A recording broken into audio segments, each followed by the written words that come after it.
더 애쓰면 더 많이 얻는다고 생각하십니까? 정말 그럴까요? 세상은 늘 그렇게 가르쳤습니다.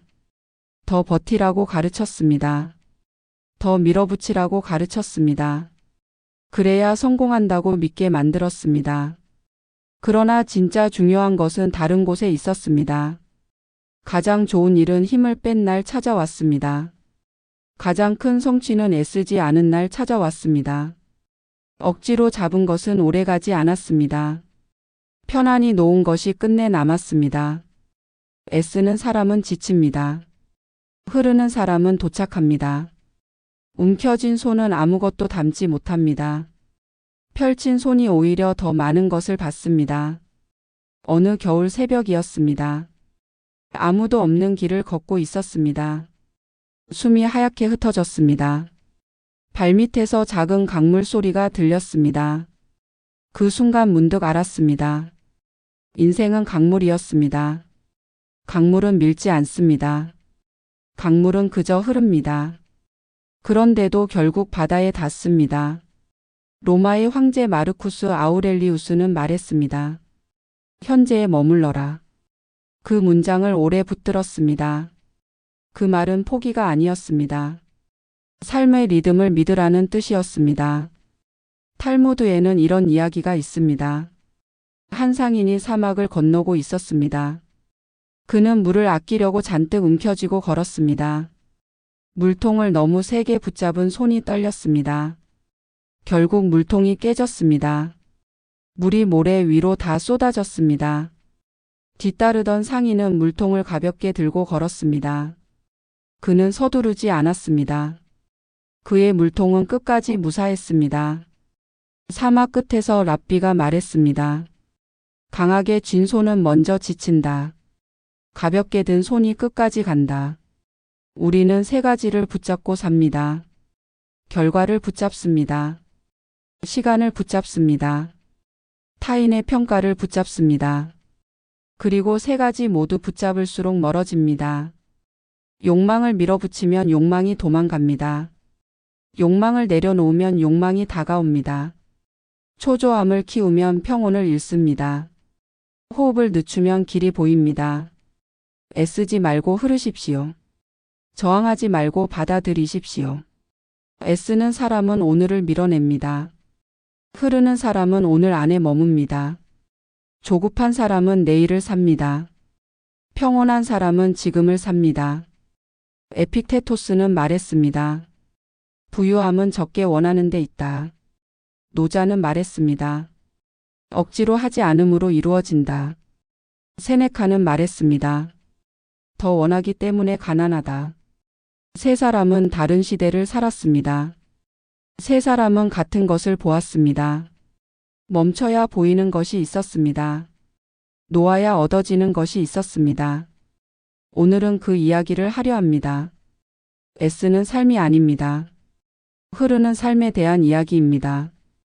지금 붙잡고 있는 것이 있으실 겁니다. 어쩌면 그것을 놓는 순간부터 인생이 풀리기 시작할지도 모릅니다. 그 답은 지금부터 나오는 7가지 이야기 안에 있습니다. 끝까지 들으시면 오늘 밤 잠자리가 훨씬 편안해지실 겁니다. 첫째, 욕망은 가볍게 쥘수록 강하다. 강하게 쥐면 깨집니다. 가볍게 쥐면 남습니다. 집착은 끌어당김이 아닙니다. 집착은 밀어냄입니다. 한때 결과만 바라보던 시절이 있었습니다. 매일 밤 화면을 켰습니다. 조회수 숫자만 확인했습니다. 손끝이 저절로 새로 고친 버튼을 눌렀습니다. 심장이 먼저 뛰었습니다. 숫자가 오르지 않으면 가슴이 내려앉았습니다. 그날 밤 창밖은 캄캄했습니다. 방 안에는 화면 빛만 남았습니다. 손은 차가웠습니다. 눈은 뜨거웠습니다. 그렇게 하루에도 수십 번 확인했습니다. 그때는 아무것도 오지 않았습니다. 움켜쥘수록 더 멀리 달아났습니다. 에픽테토스는 말했습니다. 부유함은 적게 원하는 데 있다. 그 말을 처음에는 오해했습니다. 원하지 말라는 뜻인 줄 알았습니다. 시간이 지나 다르게 읽혔습니다. 매달리지 말라는 뜻이었습니다. 원함은 문을 엽니다. 집착은 문을 닫습니다. 원함은 가능성입니다. 집착은 감옥입니다. 그러므로 자유가 곧 힘입니다. 노자도 같은 길을 걸었습니다. 억지로 이루려는 자는 잃습니다. 자연을 따르는 자는 얻습니다. 바람을 붙잡으려는 손은 헛손질만 합니다. 바람과 함께 걷는 발은 멀리 갑니다. 오래된 영화 한 편이 떠오릅니다. 쇼생크의 감옥에 갇힌 한 남자가 있었습니다. 그는 벽을 부수려 하지 않았습니다. 그는 작은 돌망치 하나를 쥐었습니다. 매일 밤 조금씩 벽을 긁었습니다. 19년이라는 시간이 흘렀습니다. 서두르지 않았습니다. 소리 내지 않았습니다. 그저 매일의 목만큼만 팠습니다. 결국 벽 너머로 빠져나갔습니다. 비를 맞으며 두 팔을 벌렸습니다. 그 장면은 절박함이 아니었습니다. 그 장면은 고요한 확신이었습니다. 나이가 들며 알게 된 것이 있습니다. 젊을 때는 손에 힘을 주었습니다. 사람을 붙잡았습니다. 기회를 붙잡았습니다. 시간을 붙잡으려 했습니다. 손에 힘을 줄수록 사람이 떠났습니다. 붙잡을수록 기회가 좁아졌습니다. 움켜쥘수록 시간이 빨리 지나갔습니다. 어느 날 손에서 힘을 뺐습니다. 붙잡던 것을 놓아보았습니다. 이상하게도 사람이 다시 돌아왔습니다. 기회가 다시 넓어졌습니다. 시간이 다시 천천히 흘렀습니다. 원하는 것과 매달리는 것은 다릅니다. 원함은 씨앗을 심는 손입니다. 매달림은 씨앗을 파헤치는 손입니다. 씨앗은 가만히 두어야 자랍니다. 자꾸 파보면 뿌리가 상합니다. 그날부터 욕망을 내려놓기 시작했습니다. 결과를 확인하는 손을 멈췄습니다. 숫자 대신 오늘 하루를 보았습니다. 놀랍게도 길이 다시 보이기 시작했습니다. 강하게 쥔 것은 부서집니다. 가볍게 쥔 것은 오래 남습니다. 집착을 버린 자리에 자유가 들어옵니다. 자유가 들어온 자리에 길이 열립니다. 둘째, 현재에 있는 사람만 기회를 본다. 기회는 지금 있습니다. 힘도 지금 있습니다. 창조도 지금 있습니다. 미래는 아직 없습니다. 과거는 이미 없습니다. 그러므로 현재만 남습니다. 세네카는 말했습니다. 현재를 즐기는 사람이 행복하다. 심리학에서는 이런 현상을 말합니다. 사람의 마음은 하루의 절반을 떠돕니다. 지금 이 순간에 있지 않습니다. 어제를 곱씹거나 내일을 걱정합니다. 그런데 흥미로운 결과가 있었습니다. 마음이 지금에 머물 때 행복도가 더 높았습니다. 무슨 일을 하고 있는지는 중요하지 않았습니다. 어디에 마음이 있는지가 중요했습니다. 어느 비 오는 오후였습니다. 동네 카페에 앉아 있었습니다. 창가에 한 노인이 앉아 있었습니다. 그는 천천히 찻잔을 들었습니다. 차가 식어가는 줄도 모르는 듯 했습니다. 빗소리를 오래 들었습니다. 휴대전화는 꺼진 채 탁자 위에 있었습니다. 그 얼굴에는 조급함이 없었습니다. 눈빛은 느렸습니다. 어깨는 낮았습니다. 숨은 고르게 오갔습니다. 그 순간 이상한 생각이 스쳤습니다. 저 사람이 더 많이 가진 것이 아니었습니다. 저 사람이 더 깊이 살아내고 있었습니다. 그 뒷모습을 오래 바라보았습니다. 문득 부끄러움이 올라왔습니다. 나는 늘 다음 일을 생각했습니다. 밥을 먹으면서 다음 일정을 세웠습니다.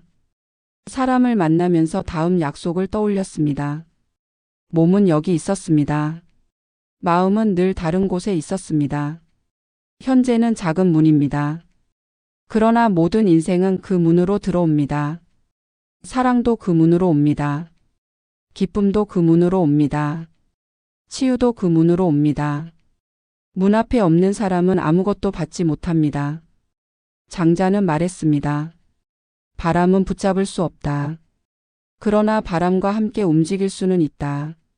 나는 오랫동안 바람을 붙잡으려 했습니다. 어제의 후회를 붙잡았습니다. 내일의 걱정을 붙잡았습니다.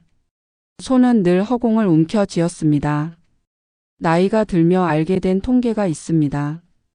사람이 일생 동안 하는 걱정의 대부분은 실제로 일어나지 않는다고 합니다. 그런데도 우리는 걱정에 오늘을 다 씁니다. 아직 오지 않은 일에 지금을 내어줍니다. 그날 카페의 노인을 다시 떠올렸습니다. 그는 아무것도 계산하지 않았습니다. 그는 그저 지금의 차 한 잔에 있었습니다. 지금의 빗소리에 있었습니다. 지금의 숨결에 있었습니다. 그 이후로 작은 습관을 만들었습니다. 밥을 먹을 때는 밥만 먹었습니다. 걸을 때는 걸음만 느꼈습니다. 차를 마실 때는 온기만 느꼈습니다. 처음에는 어색했습니다. 시간이 지나자 편안해졌습니다. 기회는 늘 그 자리에 있었습니다. 문제는 내가 그 자리에 없었던 것입니다. 마음이 과거에 있으면 오늘의 기회를 놓칩니다. 마음이 미래에 있으면 오늘의 사람을 놓칩니다. 지금 여기 있는 사람만, 지금 여기에 문을 볼 수 있습니다. 강물도 지금의 물결로만 흐릅니다. 어제의 물결은 이미 바다로 갔습니다. 내일의 물결은 아직 산에 있습니다. 오직 지금의 물결만 강을 채웁니다. 인생도 다르지 않습니다. 지금이라는 물결 위에 모든 기회와 모든 사랑이 실려옵니다. 그 물결을 놓치지 않는 사람이 결국 가장 깊이 살아낸 사람이 됩니다. 셋째, 장애물은 길을 막지 않는다. 길을 만든다. 장애물은 끝이 아닙니다. 장애물은 시작입니다. 상처는 흔적입니다. 흔적은 지혜입니다. 마르쿠스 아우렐리우스는 말했습니다. 길을 막는 것이 곧 길이 된다. 처음에는 그 문장을 믿지 못했습니다. 그러나 시간이 증명해 주었습니다. 그가 남긴 기록을 보면 알 수 있습니다. 그는 전쟁터의 막사에서 그 글을 썼습니다. 역병이 돌던 시절이었습니다. 아들을 여럿 잃은 뒤였습니다. 그런데도 그는 원망을 쓰지 않았습니다. 그는 담담하게 이렇게 적었습니다. 방해물이 행동을 밀고 나간다. 길 위에 장애물이 오히려 길이 된다. 황제의 자리에서도 삶은 그를 밀어붙였습니다. 그는 밀려나지 않았습니다. 그는 그 힘을 받아 방향을 바꾸었습니다. 돌아보면 제 인생에도 그런 날들이 있었습니다. 실패한 날이 있었습니다. 문이 닫힌 날이 있었습니다. 사람이 떠난 날이 있었습니다. 그날은 정말 무너졌다고 생각했습니다. 방 안에 혼자 앉아 있었습니다. 불도 켜지 않았습니다. 창밖은 이미 어두웠습니다. 가슴 한쪽이 텅 빈 것 같았습니다. 그날은 그저 끝처럼 느껴졌습니다. 몇 년이 흐른 뒤 다시 돌아보았습니다. 놀랍게도 그날이 방향을 바꾼 날이었습니다. 그 문이 닫히지 않았다면 다른 문을 몰랐을 것입니다. 그 사람이 떠나지 않았다면 다른 길을 못 봤을 것입니다. 무너진 자리에서 새 뿌리가 자라고 있었습니다. 모래는 진주를 만듭니다. 압력은 다이아몬드를 만듭니다. 그러므로 저항은 성장입니다. 가만히 생각해 보면 당연한 이치입니다. 아무 압력도 없는 곳에서는 아무것도 단단해지지 않습니다. 불교도 같은 말을 전합니다.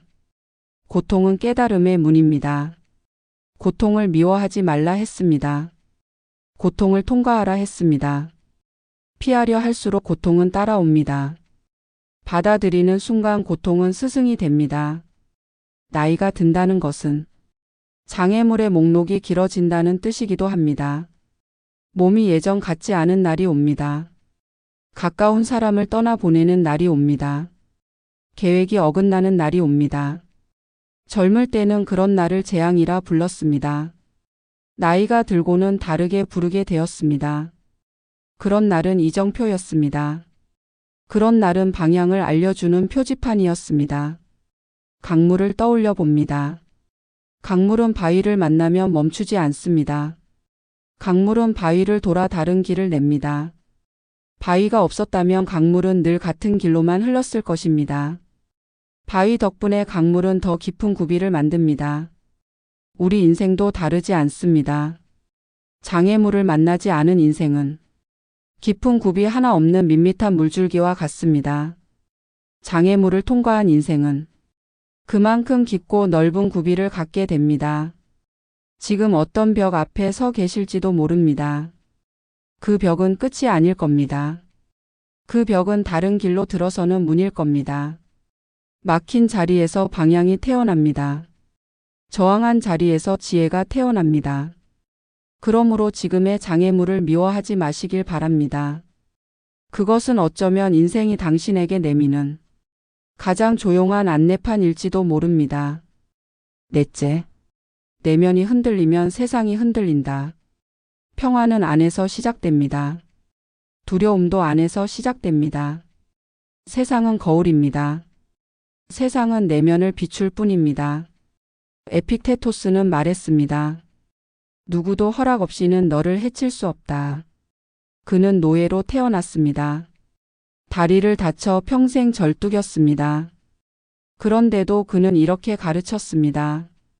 몸은 묶을 수 있다. 마음은 아무도 묶지 못한다. 주인이 그의 다리를 부러뜨렸을 때도 그는 담담히 그 사실만 말했다고 전해집니다. 고통은 받았습니다. 그러나 무너지지는 않았습니다. 오래된 영화 한 편이 떠오릅니다. 한 아버지가 아들과 수용소에 갇힙니다. 바깥 세상은 끔찍했습니다. 총소리가 울렸습니다. 공포가 사방에 있었습니다. 그런데 아버지는 웃음을 잃지 않았습니다. 그는 그 지옥을 게임이라 불렀습니다. 아들의 눈을 지켜주기 위해서였습니다. 세상은 무너지고 있었습니다. 그의 내면만은 무너지지 않았습니다. 그 영화를 보고 오래 생각했습니다. 평화는 상황이 주는 것이 아니었습니다. 평화는 안에서 지키는 것이었습니다. 돌아보면 저에게도 그런 시절이 있었습니다. 한동안 사람들의 말에 크게 흔들렸습니다. 누가 칭찬하면 하루 종일 기분이 좋았습니다. 누가 비난하면 며칠을 앓았습니다. 밤에 누워서도 그 말을 곱씹었습니다. 그 사람의 말 한마디에 제 하루 전체가 흔들렸습니다. 내 삶의 열쇠를 남에게 맡긴 셈이었습니다. 어느 날 문득 부끄러워졌습니다. 내 감정의 주인이 제가 아니었습니다. 누군가 열쇠를 쥐고 제 마음의 문을 마음대로 열고 닫고 있었습니다. 그것을 깨달은 날 잠을 이루지 못했습니다. 내면이 중심입니다. 외부는 그저 그림자입니다. 그림자는 실체를 따라올 뿐입니다. 그러므로 중심을 먼저 세워야 합니다. 태계 이황도 마음을 먼저 다스렸습니다. 그는 평생경이라는 한 글자를 붙들었습니다. 마음을 흐트러뜨리지 않는 공부였습니다. 율곡이도 뜻을 먼저 세웠습니다. 뜻이 서야 행동이 흔들리지 않는다 했습니다. 동양의 지혜는 늘 안에서 시작했습니다. 서양의 스토아도 다르지 않았습니다. 길은 달랐지만 방향은 같았습니다. 나이가 들며 알게 된 것이 있습니다. 젊을 때는 바깥에서 평화를 찾았습니다. 좋은 평가를 받으면 평온해졌습니다. 좋은 결과가 나오면 안심했습니다. 그러나 평가와 결과는 늘 흔들렸습니다. 바깥에서 찾은 평화는 오래가지 못했습니다. 이제는 안에서 먼저 평화를 짓습니다. 아침에 눈을 뜨면 숨을 고릅니다. 그 하루의 중심을 먼저 잡습니다. 그러고 나서 세상을 마주합니다. 세상이 흔들려도 중심은 흔들리지 않습니다. 파도가 아무리 거세도 바다 깊은 곳은 고요합니다. 사람도 마찬가지입니다. 표면이 흔들려도 중심은 고요할 수 있습니다. 그 중심을 먼저 세운 사람만이 세상이라는 거울 앞에서 흔들리지 않습니다. 다섯째, 멈춤은 게으름이 아니다. 기다림은 힘입니다. 침묵은 힘입니다.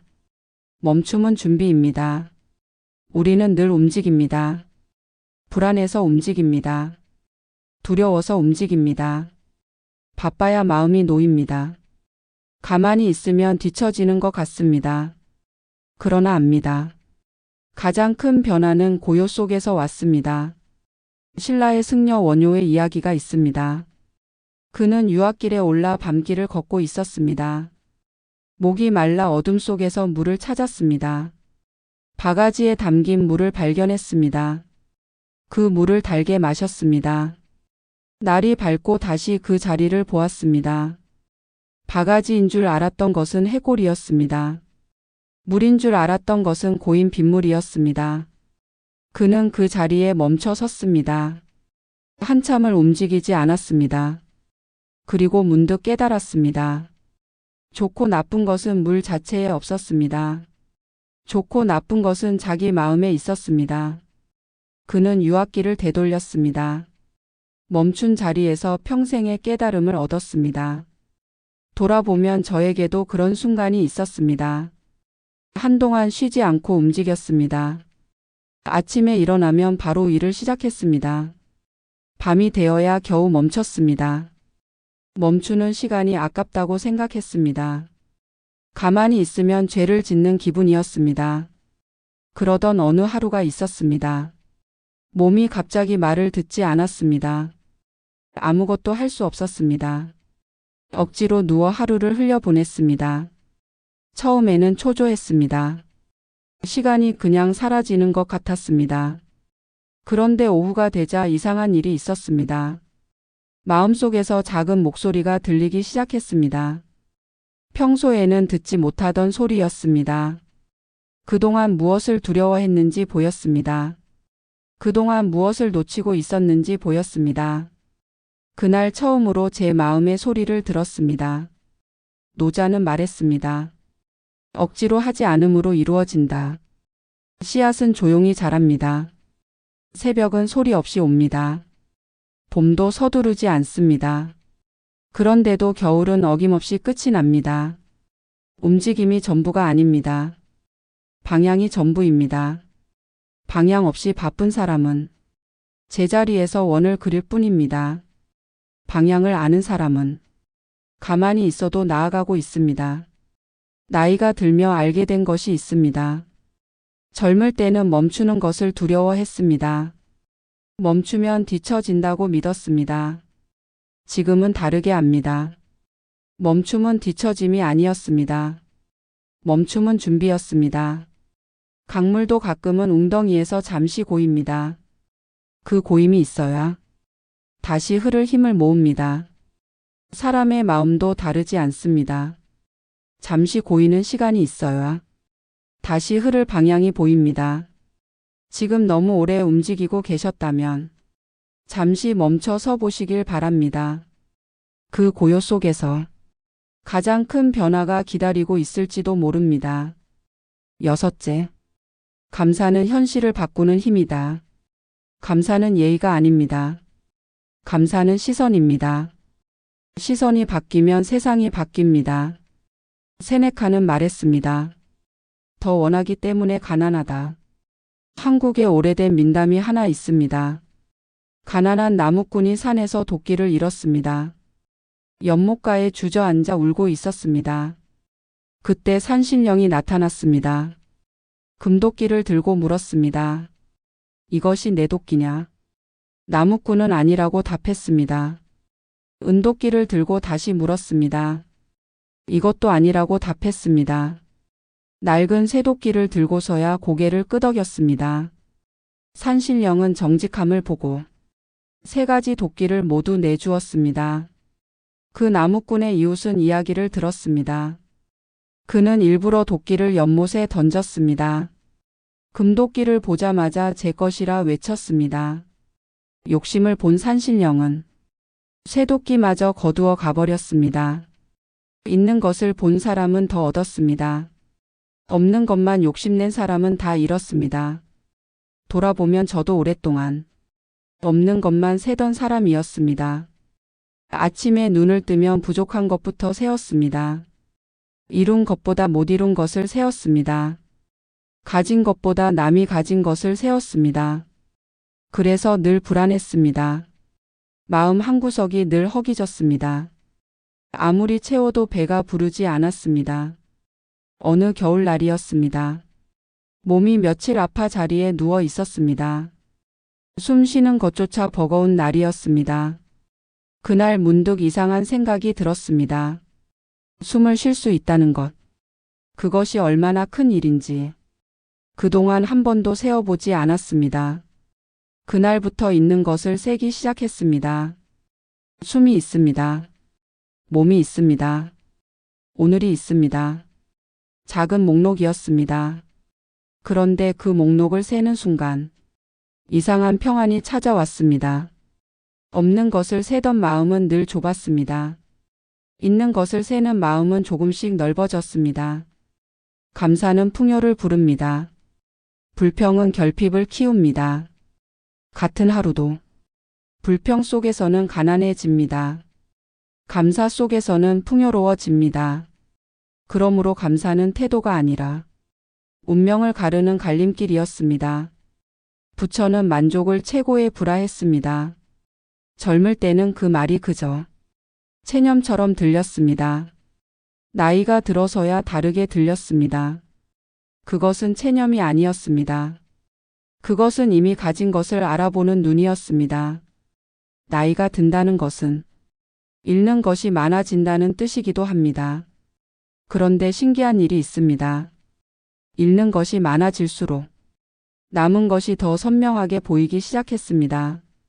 젊을 때는 보이지 않던 작은 아침 햇살이 보였습니다. 평범한 밥 한 그릇이 귀해졌습니다.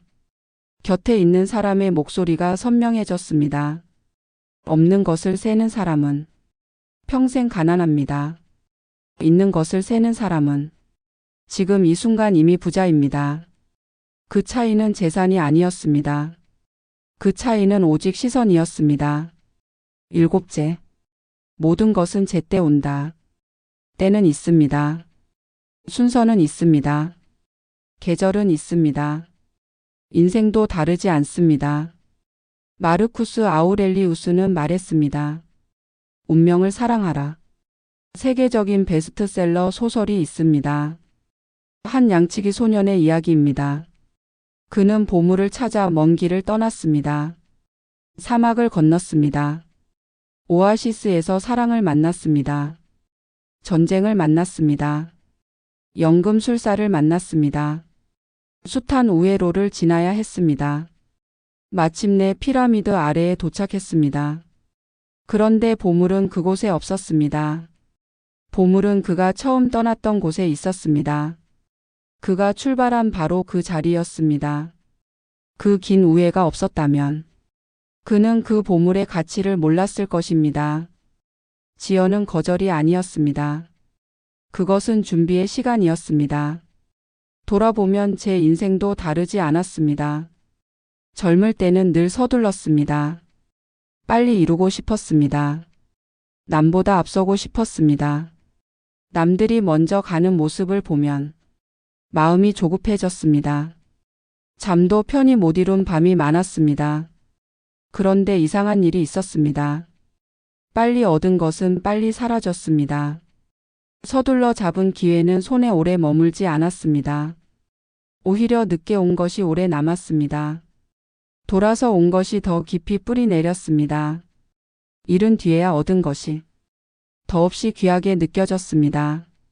한 사람을 떠올려 봅니다. 젊을 때 사업에 실패한 사람이었습니다. 그때는 인생이 끝난 줄 알았다고 했습니다. 몇 년 뒤 그는 전혀 다른 길에서 자신의 진짜 재능을 찾았습니다. 그 실패가 없었다면 그 길을 발견하지 못했을 것입니다. 그는 이렇게 말했습니다. 그때는 거절인 줄 알았습니다. 지나고 보니 안내였습니다. 지연은 거절이 아닙니다. 우회는 실패가 아닙니다. 그러므로 때를 믿어야 합니다. 장자는 흐름을 믿었습니다. 노자는 자연을 믿었습니다. 스토아 철학자들은 운명을 믿었습니다. 걸어온 길은 저마다 달랐습니다. 도착한 자리는 놀랍도록 같았습니다. 서두르지 말라는 것이었습니다. 때를 믿으라는 것이었습니다. 나이가 든다는 것은 기다림의 의미를 알아간다는 뜻이기도 합니다. 젊을 때는 기다림이 낭비로 보였습니다. 지금은 기다림이 다르게 보입니다. 씨앗이 땅 속에서 겨울을 나는 시간. 그 시간이 없으면 봄에 싹이 트지 않습니다. 사람의 인생도 그런 겨울을 지나야 비로소 자기만의 봄을 맞습니다. 계절은 순서를 어기지 않습니다. 봄이 여름을 재촉하지 않습니다. 여름이 가을을 서두르지 않습니다. 겨울도 억지로 앞당겨지지 않습니다. 그런데도 계절은 어김없이 돌아옵니다. 인생의 때도 그와 같습니다. 지금 오지 않은 것은 아직 올 때가 아닐 뿐입니다. 지금 잃은 것은 다른 것을 위해 자리를 비켜준 것일 뿐입니다. 서두르던 시절에는 보이지 않던 것이 멈춰서니 비로소 보였습니다. 모든 것은 제때 옵니다. 그 사실을 믿는 순간부터 조급함은 조금씩 옅어지기 시작했습니다. 마지막. 인생은 경쟁이 아닙니다. 인생은 조화입니다. 행복은 결과가 아닙니다. 행복은 태도입니다. 우리는 너무 오래 싸웠습니다. 너무 오래 증명하려 했습니다. 너무 오래 움켜쥐고 살았습니다. 이제는 놓아도 됩니다. 이제는 믿어도 됩니다. 이제는 흐를 때입니다. 옛 속담이 하나 떠오릅니다. 급히 먹는 밥이 체한다는 말입니다. 서두른 밥이 몸을 상하게 합니다. 서두른 쌈도 다르지 않았습니다. 급히 쥔 것은 급히 빠져나갔습니다. 천천히 씹은 밥이 몸에 남듯이 천천히 살아낸 하루가 마음에 남았습니다. 지금까지 걸어온 이야기를 다시 모아봅니다. 욕망은 가볍게 쥘 때 강해졌습니다. 현재에 머무는 사람만 기회를 보았습니다. 장애물은 끝이 아니라 새 길이었습니다. 내면이 흔들리지 않아야 세상도 흔들리지 않았습니다. 멈춤은 게으름이 아니라 준비였습니다. 감사는 없는 것이 아니라 있는 것을 보는 눈이었습니다. 그리고 모든 것은 결국 제때 왔습니다. 이 7가지를 하나씩 지나오며 깨달은 것이 있습니다. 욕망을 내려놓으니 마음이 가벼워졌습니다. 현재에 머무니 오늘이 선명해졌습니다. 저항을 받아들이니 두려움이 옅어졌습니다. 내면을 세우니 흔들림이 줄었습니다. 멈춤을 두려워하지 않으니 방향이 보였습니다. 감사를 선택하니 남은 것이 넓어졌습니다. 때를 신뢰하니 조급함이 사라졌습니다. 애쓰는 삶은 붙잡습니다. 흐르는 삶은 받아들입니다. 그러므로 흐르는 사람이 결국 이깁니다. 돌아보면 제 젊은 날은 늘 손에 힘이 들어가 있었습니다. 사람을 붙잡으려 했습니다. 결과를 붙잡으려 했습니다. 시간마저 붙잡으려 했습니다. 그 손에는 늘 땀이 배어 있었습니다. 지금은 손에 힘을 뺍니다. 쥐지 않아도 곁에 남는 사람이 있습니다. 서두르지 않아도 오는 결과가 있습니다. 붙잡지 않아도 흘러가는 시간이 있습니다. 그것을 알게 된 뒤로 밤에 누우면 마음이 훨씬 편안해졌습니다. 나는 이제 강물을 봅니다. 강물은 서두르지 않습니다. 바위를 만나면 돌아갑니다. 웅덩이를 만나면 잠시 고입니다. 그러나 결국 바다에 닿습니다. 우리 인생도 다르지 않습니다. 조금 늦어도 괜찮습니다. 조금 돌아가도 괜찮습니다. 멈춰서는 날이 있어도 괜찮습니다. 흐르는 사람은 결국 도착합니다. 그것이 제가 나이 들어 배운 가장 큰 철학이었습니다. 애쓰지 않아도 됩니다. 증명하지 않아도 됩니다. 그저 오늘 하루 가볍게 쥐고 천천히 흘러가시길 바랍니다. 오늘 하루도 애쓰시느라 고생 많으셨습니다. 이제는 손에 힘을 조금 풀어놓으시고 편안히 잠자리에 드시길 바랍니다. 여러분도 잘 자요.